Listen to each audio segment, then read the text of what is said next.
Hey guys, it's Sam here from Song 101, and in this video we're going to be talking about where to find inspiration as a songwriter. I'm going to be sharing with you my 5 favourite places where I find inspiration. Some of them are a bit unusual, some of them are really common. Either way, I hope you can learn something from these. I hope you enjoyed the video today. Let's go.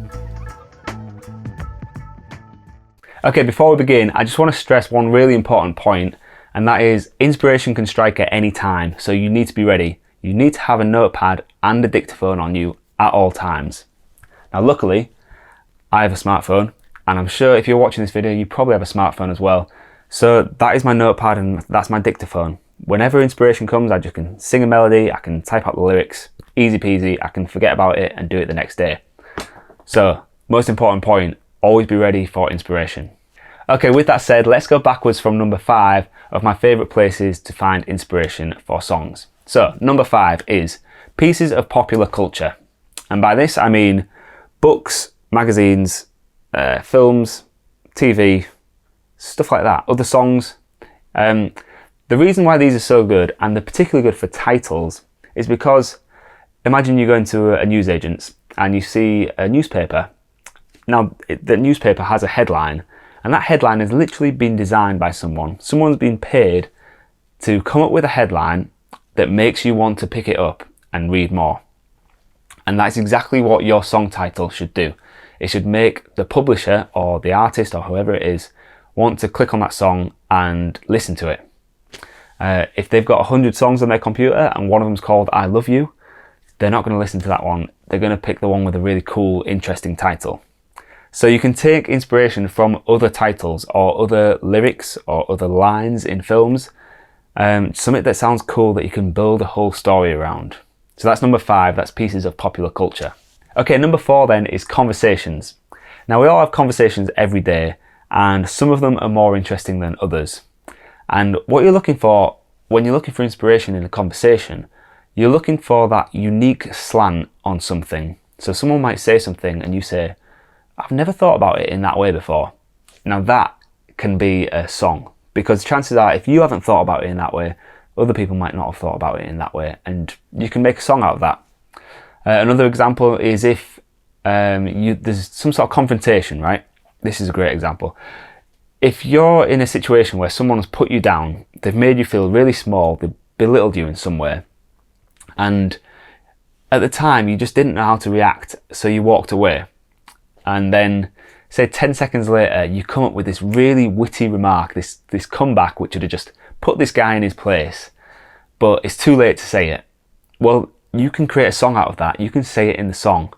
You could have the verse which tees up what he said and how he or she was treating you like shit and making you feel really bad. And then you come in with the chorus with that really witty line, and it's like a punchline. It's like everyone gets behind you. The reason this works is because for 2 main reasons. First, that people love witty and clever lyrics and remarks. And secondly, it's going to make the singer look bigger than the other person. It's going to make them feel like the better man. So yeah, that's number 4, and that is conversations. Okay, number 3 is a little bit of a weird one. I'm not 100% comfortable sharing it with the world, but I'm going to do it anyway. I get a lot of my inspiration when I'm sat on the toilet. And apparently this does happen to a lot of people. That a lot of the best inventions, a lot of people's greatest ideas happen when they're sat on the toilet.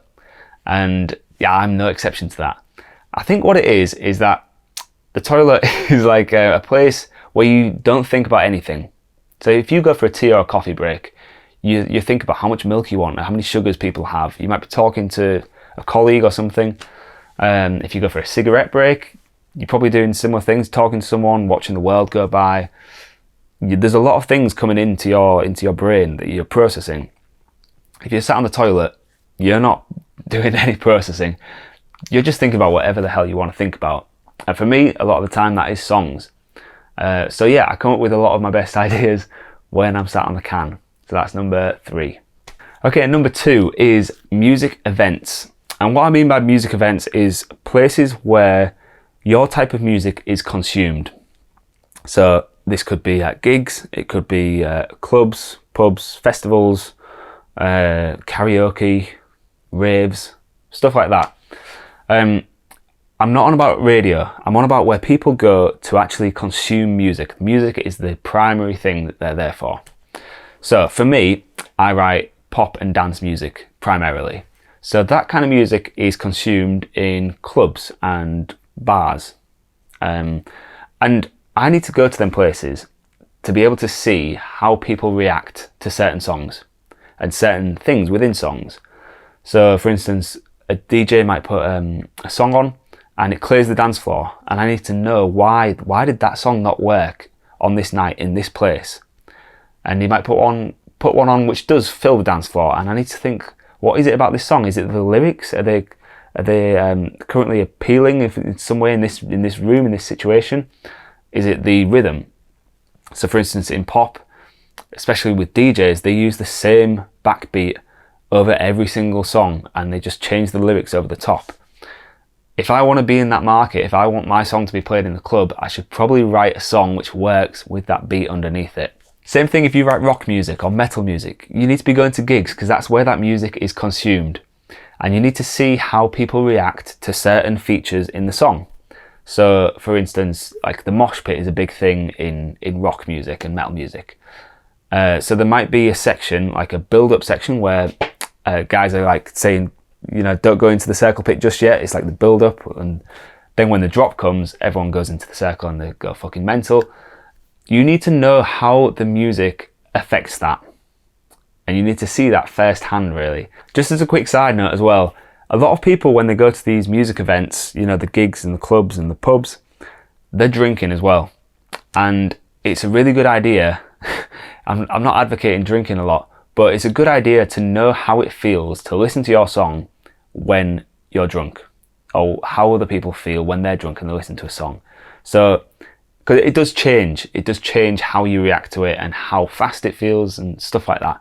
So yeah, and that's just a little quick tip. So yeah, as a whole, that is number 2, and that is musical events. Okay, the number 1 place where I find inspiration then is actually when I'm in bed. And that's really handy because I actually like being in bed. But I mean, how many times do you hear people say, oh, I wrote this in my sleep, or I came up with this idea when I was dreaming? And it just sounds, I used to think it sounds like bullshit, and it sounds like they're just trying to be big-headed, like I can do it in my sleep. But it's actually not. Once you get into like quite a flow of it, for instance, I write quite a lot these days. I spend most of the day writing, and therefore I start dreaming about writing, and it's like my brain's working overtime without actually doing anything, which is great. And that inspires me to write more. So the next day I write, and then I dream more, and then the next day I write, and it's this self-perpetuating cycle of inspiration, which is great. Now there's something about the dream-like state which is better than sitting down at a desk. Because if you sit down with a pen and paper, you write some ideas down, and then you scribble the crap ones out, and you get hung up on if it's any good or not. When you're dreaming, the complete opposite is true. You just have idea after idea after idea, and everything that you come up with, your brain just goes, yes, yes, yes, yes, that is all good.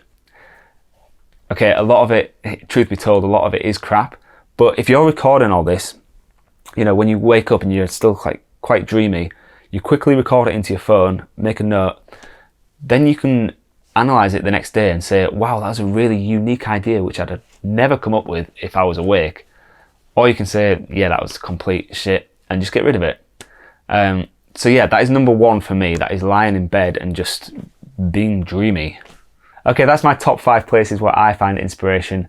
I'm sure there are loads more though, and I'd love to know where you guys find inspiration for your songs. So please let me know in the comments. I'd love to hear from you. And that's it for today. I hope you've enjoyed this video. I hope you've learned something. If you have, please leave a like below.